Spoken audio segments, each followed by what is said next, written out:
KVP news में आपका स्वागत है। प्रस्तुत है केवीपी न्यूज से आज के समाचार।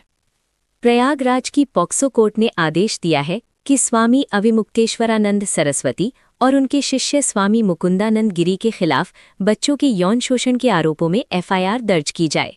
इसके बाद पुलिस ने झूसी थाना में उन दोनों तथा 2-3 अज्ञात लोगों के खिलाफ पॉक्सो एक्ट और संबंधित आईपीसी धाराओं के तहत मामला दर्ज कर लिया है, जिसमें दावा किया गया कि माघ मेले के दौरान नाबालिगों का शोषण किया गया।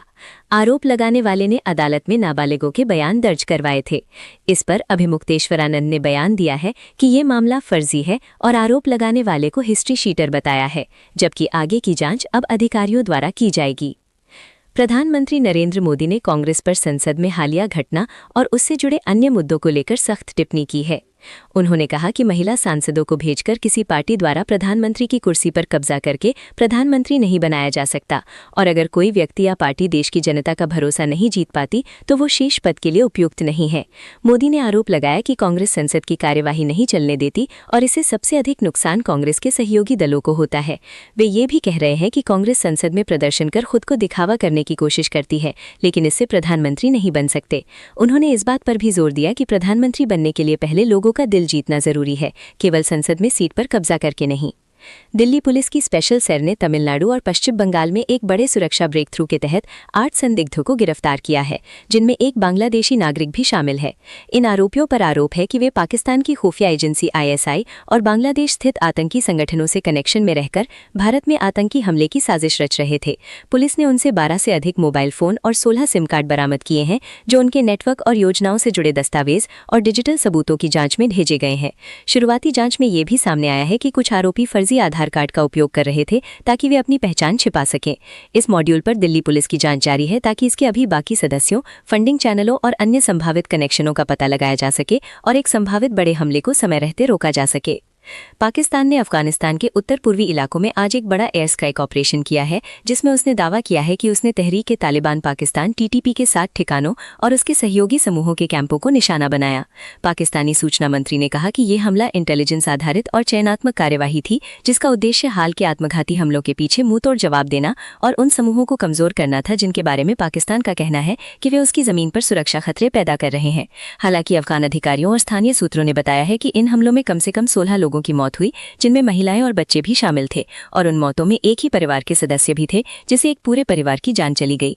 इस बारे में अंतर्राष्ट्रीय ह्यूमन राइट्स समूहों ने कहा है कि ये नरसंहार जैसा दृश्य है और एक परिवार की पीढ़ी ही समाप्त हो गई। पाकिस्तान ने यह भी जोर देकर कहा कि उसकी कार्यवाही का मकसद आतंकवाद को रोकना और नागरिकों की सुरक्षा सुनिश्चित करना है, जबकि अफगान पक्ष ने इस पर कड़ा ऐतराज जताया है और इसे उसकी संप्रभुता का उल्लंघन बताया है। भारत और अमेरिका के बीच होने वाली व्यापार बैठक टाल दी गई है, क्योंकि अमेरिकी राष्ट्रपति डोनाल्ड ट्रंप ने अपने देश में लगाए जा रहे टैरिफ को लेकर नई नीति लागू कर दी है। भारत के साथ एक अंतरिम व्यापार समझौते में भारत पर 18% टैक्स लगाने की बात थी, लेकिन अमेरिका के सुप्रीम कोर्ट ने ट्रंप के पुराने टैरिफ नियम को अवैध मान दिया, जिससे वो व्यवस्था प्रभावित हुई। इसके बाद ट्रंप ने 10% से बढ़ाकर 15% का वैश्विक टैरिफ लागू करने का ऐलान किया, जो अमेरिका में सभी देशों के आयात पर लागू होगा। साथ ही दोनों देशों को अब नई स्थिति के हिसाब से अपने व्यापार समझौते की शर्तों पर फिर से विचार करना पड़ेगा। इसी असमंजस के कारण भारत अमेरिका के बीच होने वाली बातचीत को बाद में पुनर्निर्धारित करने का फैसला किया गया है। मुख्यमंत्री योगी आदित्यनाथ ने कहा कि जिस जेवर क्षेत्र में आज देश की पहली बड़ी सेमीकंडक्टर यूनिट की नींव रखी गई, वो पहले गोलियों और अपराध की वजह से लोग शाम के समय घर के बाहर निकलने से डरते थे, लेकिन अब वही क्षेत्र देश का गहना और तकनीकी विकास का केंद्र बन रहा है। उन्होंने प्रधानमंत्री नरेंद्र मोदी के नेतृत्व और विजन को श्रेय देते हुए बताया कि पूर्व की सरकारों में असुरक्षा एवं स्थिरता की कमी थी, लेकिन अब निवेश और उद्योगों के कारण जेवर की पहचान बदल चुकी है। इस कार्यक्रम में प्रधानमंत्री मोदी ने ग्रेटर नोएडा जेवर में HCL फॉक्सकॉन के साथ 3,700 करोड़ रुपए निवेश वाली सेमीकंडक्टर यूनिट का शिलान्यास किया, जिसे भारत के सेमीकंडक्टर आत्मनिर्भरता के नए कदम के रूप में बताया गया है और ये 2028 तक चालू होने का लक्ष्य रखता है। ये इकाई चिप बनाने, रोजगार सृजन और भारत को तकनीकी और वैश्विक बाजार में मजबूती प्रदान करने में मदद करेगी। 21-22 फरवरी 2026 को केरल के कोच्चि में आयोजित 70वें फिल्म फेयर अवार्ड साउथ समारोह में भारतीय सिनेमा के महान अभिनेता अमिताभ बच्चन ने अपनी तेलुगु फिल्म किल्की 2898 के लिए बेस्ट सपोर्टिंग एक्टर पुरुष का अवार्ड जीता। इस फिल्म में उन्होंने महाभारत के वीर अश्वत्थामा का किरदार निभाया, जिसमें उनकी शानदार अदाकारी और स्क्रीन प्रेजेंस ने दर्शकों और जजों दोनों को प्रभावित किया। ये उनके लिए साउथ सिनेमा में पहला फिल्म फेयर अवार्ड है, जो उनके लंबे और प्रतिष्ठित करियर का एक यादगार पल साबित हुआ। किल्की 2898 के मुख्य स्टार प्रभास हैं और इस फिल्म को कई अन्य कैटेगरी में भी सराहा गया। बॉलीवुड के मशहूर पटकथा लेखक सलीम खान, जो अभिनेता सलमान खान के पिता हैं, इन दिनों मुंबई के लीलावती अस्पताल के आईसीयू में हैं और उन्हें वेंटिलेटर सपोर्ट पर रखा गया है। उनकी अचानक स्वास्थ्य संबंधी चूक के बाद उन्हें अस्पताल में भर्ती कराया गया, जहां डॉक्टरों ने एक मेडिकल प्रक्रिया कर उन्हें सुरक्षित किया और फिलहाल वे स्थिर स्थिति में हैं और चिकित्सीय निगरानी में रखे गए हैं।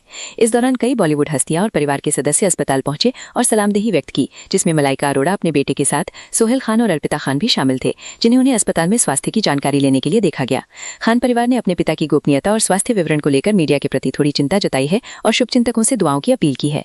फिल्म जय हनुमान की आधिकारिक शुरुआत भगवान हनुमान के जन्मस्थान माने जाने वाले अंजनाद्री बेट्टो हम्पी, कर्नाटक में एक भव्य मुहूर्त पूजा के साथ हुई है, जहां पूजा और शुभारंभ की रस्में पूरी विधि विधान से संपन्न की गईं।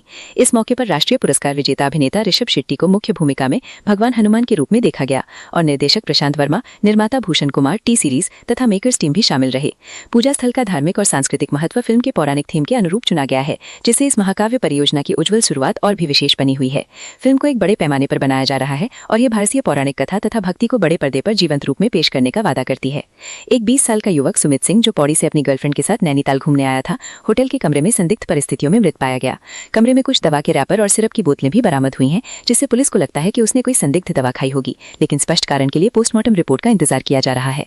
नैनीताल पुलिस मौत की पूरी जांच कर रही है और हर पहलू पर छानबीन जारी है। देहरादून के आशारोड़ी वन रेंज कार्यालय में शनिवार को उस समय हड़कंप मच गया जब कुछ युवकों ने कार्यालय में घुसकर जमकर तोड़फोड़ और गुंडागर्दी की। आरोप है कि उन्होंने सरकारी कर्मचारियों के साथ मारपीट की और उनकी वर्दी तक फाड़ दी, जिससे दफ्तर में अफरा तफरी का माहौल बन गया। घटना का वीडियो भी सामने आया है, जिसमें आरोपी कार्यालय परिसर में उत्पात मचाते दिखाई दे रहे हैं। मामले की सूचना मिलते ही पुलिस मौके पर पहुंची और कार्यवाही करते हुए 2 आरोपियों को गिरफ्तार कर लिया।